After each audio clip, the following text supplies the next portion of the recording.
Materi kita kali ini tentang revolusi ingatan siswa. Mengapa ingatan siswa ini begitu penting yang harus kita revolusi, harus kita segerakan? Karena siswa berprestasi dalam belajar dihasilkan ingatan yang kuat.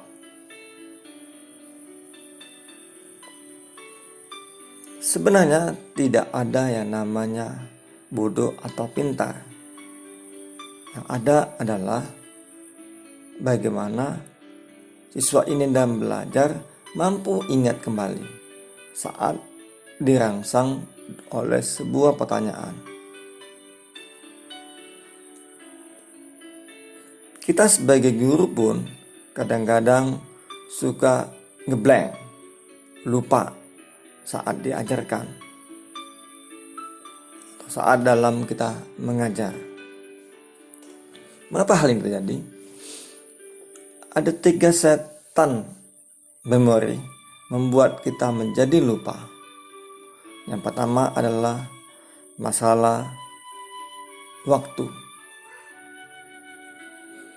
Semakin lama waktunya yang kita pelajari, maka ingatan kita semakin berkurang. Sehingga seharusnya kita setiap saat selalu mengingat-ingat kembali. Kalau kita tidak segera mengingatkan kembali, maka apa yang kita pelajarin sebelumnya menjadi lama semakin hilang. Kedua, diakibatkan stres. Stres atau tekanan ini pun membuat memori kita, apa yang kita pelajarin menjadi hilang, tekanan. Sehingga siswa pun atau di kita berusaha untuk tidak mengalami stres. Proses belajar harus dengan tenang sekali, harus dengan rileks sekali, sehingga mudah mengingat pelajaran. Tapi kalau kondisi siswa itu kondisi stres, apalagi gurunya mengajar kondisi stres, maka keadaan yang tidak tenang itu membuat tidak mudah mengingat apa yang dipelajari. Yang 3 adalah kurang tidur. Bila kita kurang tidur, ini pun membuat proses ingatan itu menjadi lemah. Selalu ingatkan kepada siswa kita untuk cukup tidurnya.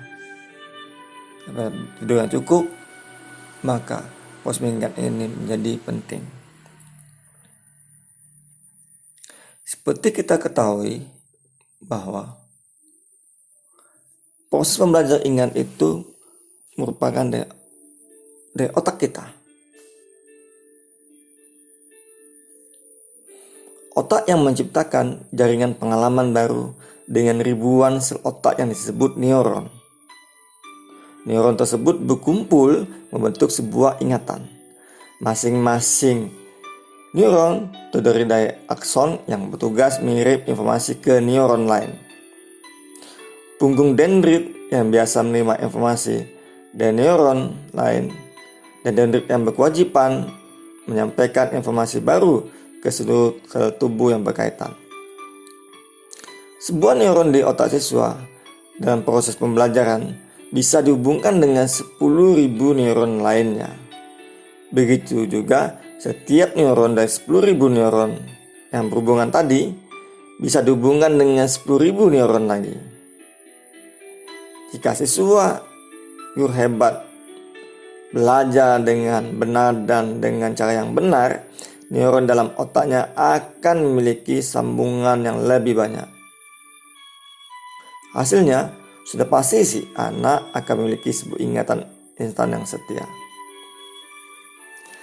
Proses muncul ingatan sangat berkaitan dengan stimulus atau rangsangan yang diberikan. Ingatan siswa Anda akan kembali muncul saat Anda menanyakan sesuatu materi kepadanya.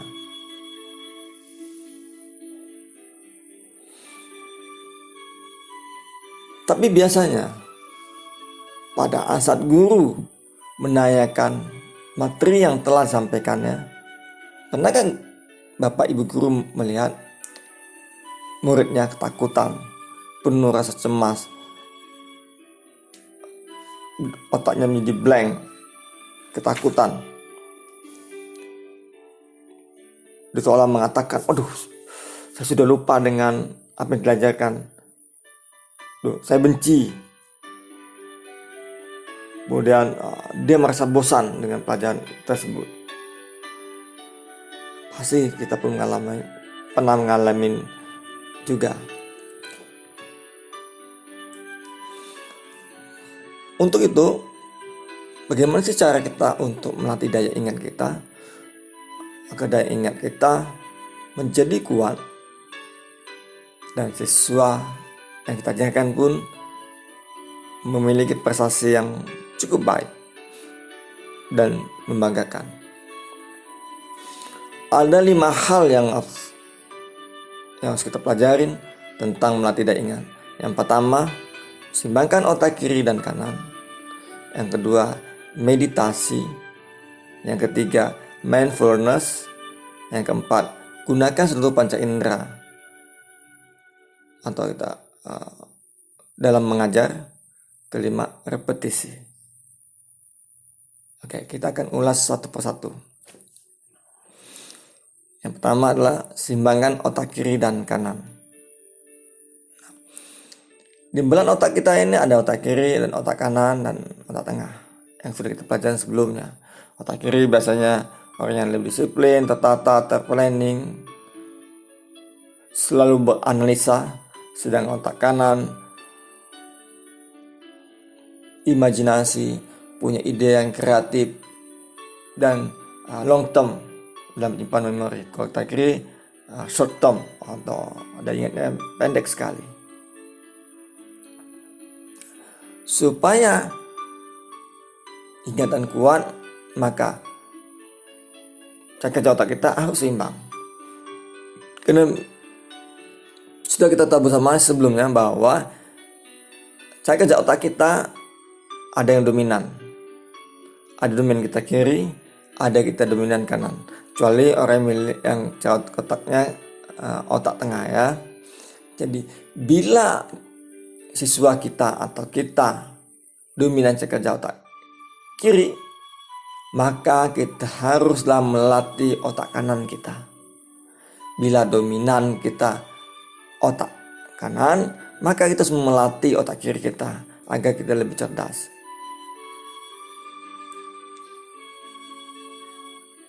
Tidak ada yang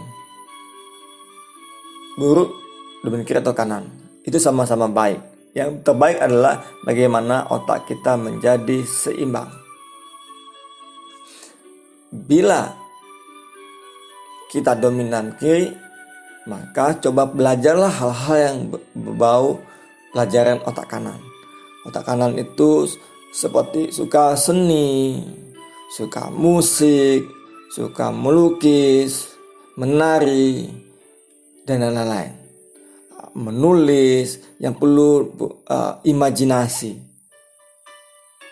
Nah, terus latih otak kanannya. Begitu juga cara nafas kita. Bila kita dominan kiri, maka kita harus banyak mengisi oksigen otak kanan.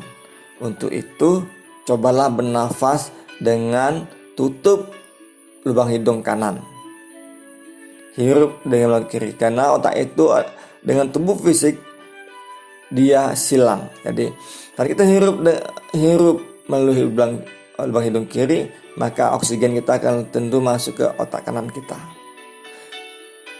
Bisa juga sebaliknya, bila kita dominan cara kerja otak kita kanan, maka kita harus mempelajari pelajaran yang otak kiri, seperti bermain catur, puzzle, atau teka-teki, hubungan dengan analisa, pelajaran penuh analisis matematika, algoritma dan lain perkalian. Nah, kita melatih otak kita untuk selalu menganalisa. Karena otak kanan adalah ide-ide atau imajinasi, otak kiri melatih untuk menganalisa. Nah, sama kalau dengan nafas. Kalau kita dominan kanan, maka kita narik nafas melalui lubang hidung kanan gitu ya, lubang hidung kirinya ditutup. Atau juga bisa juga kita mensimbangkan otak kiri kanan ini dengan namanya senam otak. Cari di mbah Google senam otak, banyak itu tentang namanya senam otak. Salah contohnya yaitu coba Anda kepal tangan kanan Anda, tapi jempolnya dikeluarkan, tidak dikepal. Kemudian kepal tangan kiri Anda, tapi jari kelingkingnya dikeluarkan, yang lain dikepal. Nah, dalam hitungan detik Anda ubah itu. Tangan kiri jadi mengepal semua kecuali jempolnya yang dikeluarkan, tangan kanan yang dikeluarkan telunjuknya, jari kelingkingnya. Jadi diubah-ubah begitu. Pertama tangan kanannya, tangan kanan dikepal itu seluruhnya kecuali jempolnya. Kemudian tangan kiri dikepal semuanya kecuali kelingkingnya. Dan itu diubah ya. Tangan kanan jadi kelingking yang di luar, yang lain dikepal, tangan kirinya semua dikepal kecuali jempolnya di luar. Nah, coba Bapak Guru hebat untuk ajaran juga ke siswa melatih otak kiri kanannya. Nah, bagaimana cara untuk melihat siswa kita dominan kiri atau dominan kanan? Cara termudah adalah suruh siswa Bapak Ibu hebat ini menjalin kedua tangannya. Kemudian lihat kelingking yang di siswa tersebut. Apabila kelingking paling di luar, berarti dia otak kiri. Apabila kelingking paling luar adalah tangan kanan, maka siswa tersebut dominan otak kanan. Ya, saya ulangi, siswa menjalinkan tangannya, kemudian setelah menjalinkan tangannya, kedua tangannya, kemudian lihat kelingking yang paling luar. Bila kelingking paling luar itu tangan kiri, maka siswa dominan otak kiri.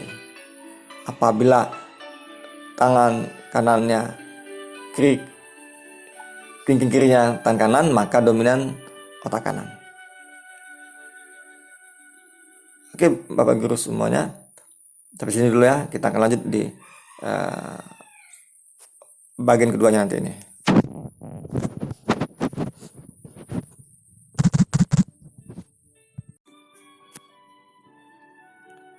Oke, sekarang kita lanjutkan materi polusi ingatan siswa bagian kedua. Nah, bagian kedua ini satu melatih daya ingat adalah dengan cara meditasi. Biasanya sebelum meditasi dilakukan relaksasi. Relaksasi ini dimaksudkan agar pikiran kita tenang, tubuh fisik kita tidak tegang, sehingga mudah untuk mengakses pikiran bawah sadar kita. Karena meditasi yang baik adalah saat kita masuk di pikiran bawah sadar kita. Sebaiknya meditasi dilakukan selama minimal 15 menit. Seperti yang sudah disampaikan di bagian pertama sebelumnya, bahwa daya ingat kita berkurang dapat disebabkan oleh pertama waktu, semakin lama berkurang, dua karena stres, ketiga kurang tidur. Nah, dengan meditasi inilah membuat kita lebih tenang, baik pikiran dan tubuh fisik kita. Sehingga dan ingat kita kuat. Otak kita lebih mudah mengingat apapun yang telah masuk ke memori kita. Karena ingatan itu berada di pikiran bawah sadar. Rekaman-rekaman pikiran sadar apabila kita lakukan ingat berulang-ulang kali, maka tertanam di pikiran bawah sadar. Nah, dengan meditasi ini juga kita mudah mengakses pikiran bawah sadar kita, sehingga mudah terangsang untuk mengingat kembali bila ada pertanyaan atau kita ingin mengingat sesuatu. Bagaimana cara sih untuk relaksasi sebelum kita masuk meditasi? Nah, relaksasi biasanya dilakukan dengan pernapasan yang sudah kita pelajari sebelumnya, yaitu pernapasan, bernafas perlahan-lahan, tahan di perut, hembuskan melalui mulut. Nah, lakukan cukup 3 kali saja. Itu membuat tubuh kita lebih rileks, lebih tenang. Dan kedua, bisa juga dengan kita pejam mata kita sekuat-kuatnya sambil mengepal tangan kita sekuat-kuatnya. Kemudian tarik nafas. Jadi seiring dengan tarik nafas, kita pejamkan mata kita sekuat-kuatnya dan kepal kedua tangan kita sekuat-kuatnya. Setelah habis nafas begitu, perlahan hembuskan nafas melalui mulut sambil kita membuka mata perlahan, membuka kepalan tangan kita perlahan. Nah, ini pun dapat dilakukan sebanyak 3 kali. Bisa juga dengan cara kita membalikkan bola mata kita ke atas. Lakukan berulang-ulang. Nah, ini pun membuat kita mudah mengakses pikiran bawah sadar kita. Nah, setelah kita merasakan fisik kita tenang, pikiran kita lebih santai, lebih nyaman, maka baru kita lakukan meditasi, yaitu dengan cara carilah suasana yang tenang, damai, hening, kemudian boleh dengan suara musik, instrumen musik yang bisa kita download di Google ataupun YouTube dengan musiknya damai atau suara alam semesta begitu. Maka kemudian kita duduk dengan tenang, badan tegak lurus ya. Kalau duduk di kursi, letakkan tangan kita dengan telapak tangan menghadap ke atas. Kemudian sebaiknya lidah berada di langit-langit. Tapi bila kita duduk di lantai, sebaiknya kaki kanan kita menumpang di kaki kiri kita. Tetap duduk dengan tegak lurus. Kemudian kita tutup mata. Setelah itu kita boleh mendengarkan denyut nadi kita, aliran darah kita. Ikuti saja, dengar itu sampai tenang. Kemudian boleh juga kita fokus dengan nafas kita. Setiap tarik nafas, hembuskan nafas, ingat itu saja. Tarik, hembuskan nafas, tarik. Sehingga kita bisa membuang semua pikiran-pikiran di luar itu. Kita hanya fokus saat itu adalah melakukan meditasi dengan hening dan tenang. Ingat nafas kita. Atau boleh juga kita fokus di cakra asna, di kedua alis kita, tengah-tengah alis kita, di kening kita. Nah, untuk agama Islam boleh juga saat tarik nafas sebut nama Allah, hembuskan nafas, sebut nama Nabi Muhammad. Kayak bersahadat kita, Allah Muhammad. Setelah kemudian tenangkan diri. Setenang-tenangnya, damaikan diri. Istirahatkan pikiran. Istirahatkan pikiran dan tubuh. Relakskan semuanya. Fokus dengan nafas. Fokus boleh dengan zikirullah, boleh dengan sadar atau apapun juga itu. Setiap tak nafas, rasakan setenang-tenangnya. Diamkan diri. Jadi meditasi ini merupakan meditasi diam, kita katakan. Nah, sebenarnya sholat pun sebenarnya meditasi. Tapi sholat itu disebut meditasi gerak. Apabila kita fokus sholat kepada Allah. Meditasi juga itu ada kaitan kita, hubungan kita kepada Tuhan yang Maha Esa, kepada Allah. Ya, jadi diam diri dengan musik, mengistirahatkan pikiran ya, bukan mematikan pikiran, tapi mengistirahatkan pikiran dan tubuh kita. Nah, mengistirahatkan pikiran kita, tubuh kita ini pun membuat daya ingat kita lebih kuat. Oke, kita lanjut lagi. Selain meditasi, yang ketiga caranya adalah untuk melatih daya ingat adalah dengan mindfulness. Apa tuh mindfulness? Yaitu kita melakukan segala hal aktivitas kita penuh kesadaran. Tapi kebanyakan kita melakukan aktivitas kita tidak dalam kesadaran. Contoh, saat kita makan, tidak pernah kita sadar, nggak tahu makanan itu udah habis. Tidak pernah kita bisa menikmati apa yang kita makan. Malah saat kita makan, kita mengingat-ingat yang lain, membayangkan yang lain, sambil melamun gitu kan ya. Nah, yang paling baik adalah saat kita makan, kita nikmati makan itu dalam kesadaran kita. Kita makan sesuap nasi itu apa sih yang kita merasakan?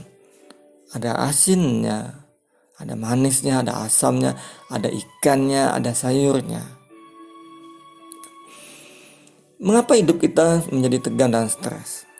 Karena hidup kita terlalu terburu-buru, terlalu ingin cepat, apa-apa cepat, sehingga hidup kita penuh ketegangan, sehingga daya ingat kita makin melemah. Nah, dengan kita sadar, berarti kita melambatkan waktu kita. Saran saya kepada guru hebat semuanya, usahakan dalam setiap harinya lambatkan waktu kita 5 menit saja. Nikmati apa aktivitas kita saat itu.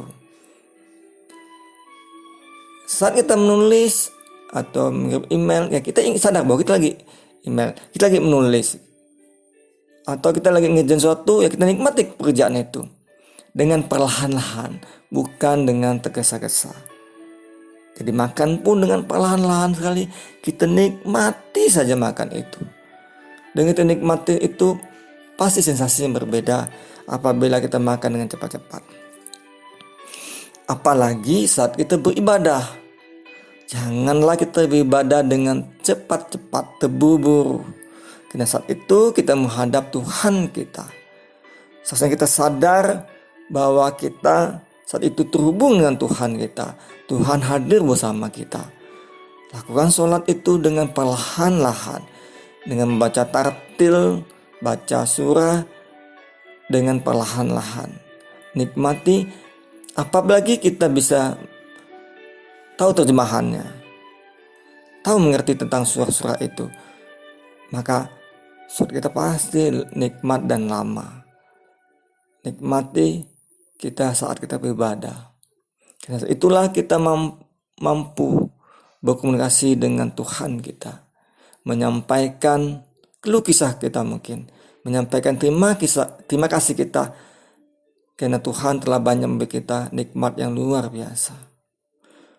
Tapi kebiasaan kita adalah kita suka sekali melakukan sembahyang sholat itu dengan terburu-buru, cepat-cepat, hanya baca doang, hanya berdasarkan aturan-aturan habis ruku, iktidal, sujud. Ingat itu, bukan mengingat kita sedang bertemu dengan Allah. Karena salat itu selalu diiringin dengan pemanggilan Tuhan kepada kita dengan melalui azan. Berarti Tuhan hadir bersama kita. Jadi metode ketiga adalah mindfulness. Berarti kita sadar melakukan apapun semua kegiatan kita, menikmati dengan secara perlahan. Baik guru hebat, praktekkan bagi kita ya minimal selama sehari 5 menit saja kita lambatkan aktivitas kita supaya otak kita tidak tegang. Saat kita bersama keluarga kita, nikmati bersama keluarga kita. Saat kita bersama siswa kita, murid kita, kita sadar saat itu kita sedang mengajar anak-anak yang punya masa depan luar biasa.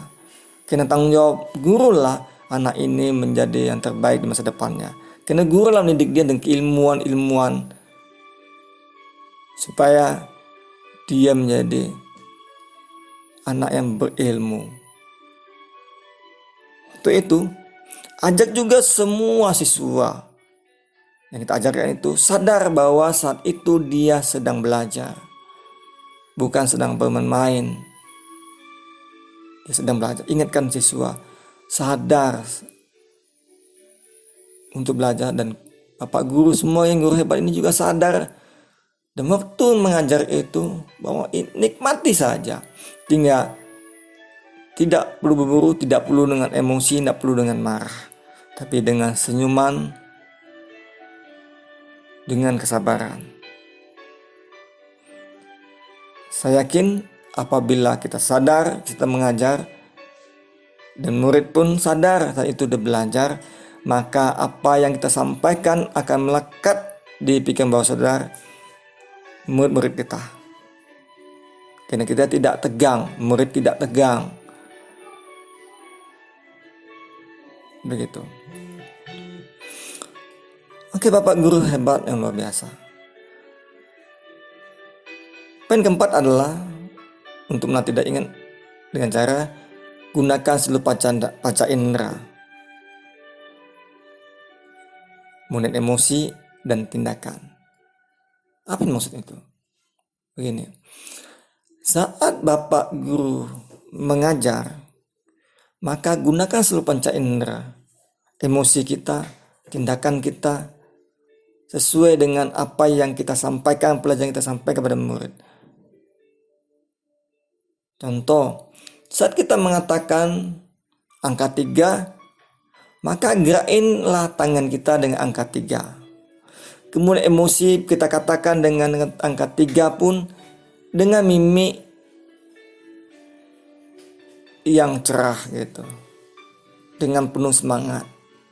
Nah, apabila kita nyampaikan ini dengan emosi kita, indera kita, kemudian tindakan kita, ini akan kita sampaikan murid kita lebih sempurna 100%. Dan sama Bapak Ibu menulis angka 3 boleh di angka 3 boleh ditulis angka 3 misalkan ya, ditulis.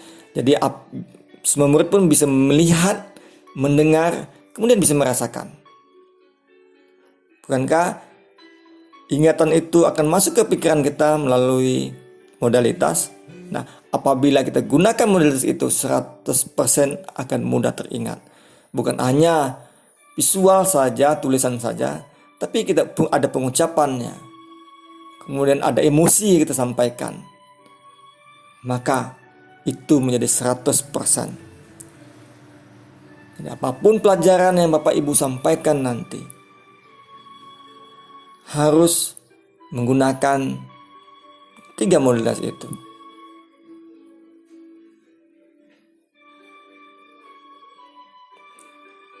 Dan sampai Bapak guru hebat menyampaikan materi itu tidak ada emosi. Kalau senang ya senang, gembira gitu. Jangan malah emosi yang negatif tampilkan, amarah. Kemudian ngomong pun datar sekali. Karena kalau kita bicara datar, pelan dan datar, membuat murid kita menjadi mengantuk. Karena nada kita mengalir dengan penuh datar dan pelan.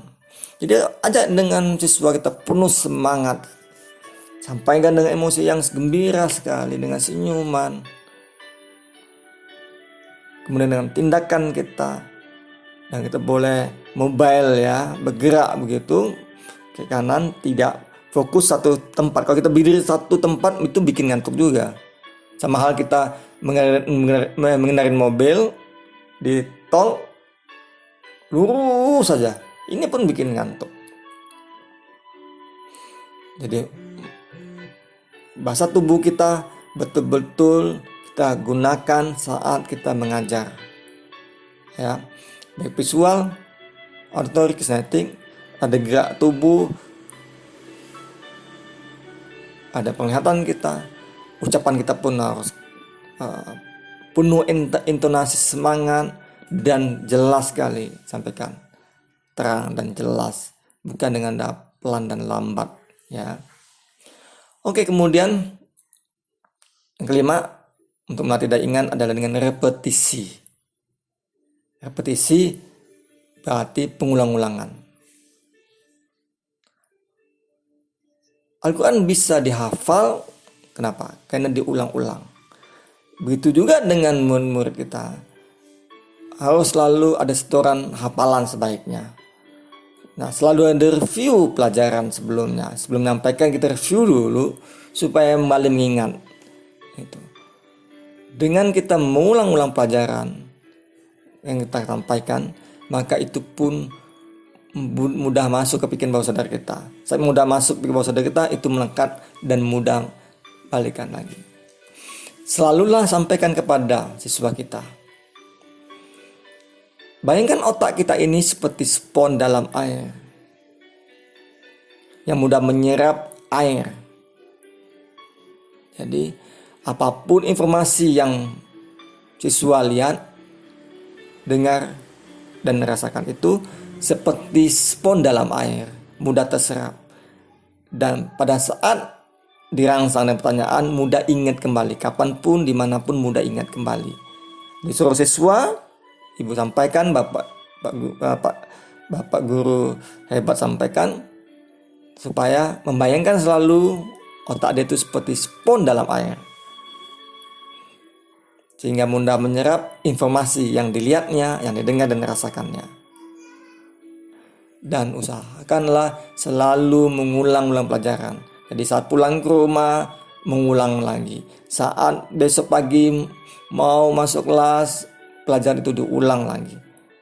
Maka apabila kita mengulang-ulang, maka itu mudah terhafal, mudah kita ingat, dan mudah kita akses kembali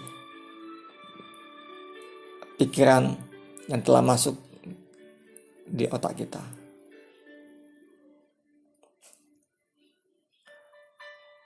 Oke Bapak Ibu, materi revolusi ingatan siswa sudah saya sampaikan.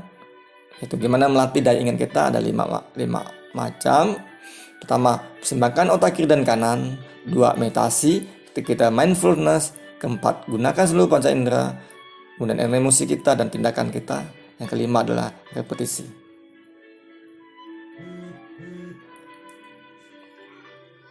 Oke Bapak Ibu, sampai di sini. Praktekkan ya, kemudian sampaikan ke siswa untuk selalu berlatih dan berlatih. Hanya berlatihlah mampu kita jadi mahir. Dan pasti terakhir adalah cerdas dan berprestasi. Terima kasih.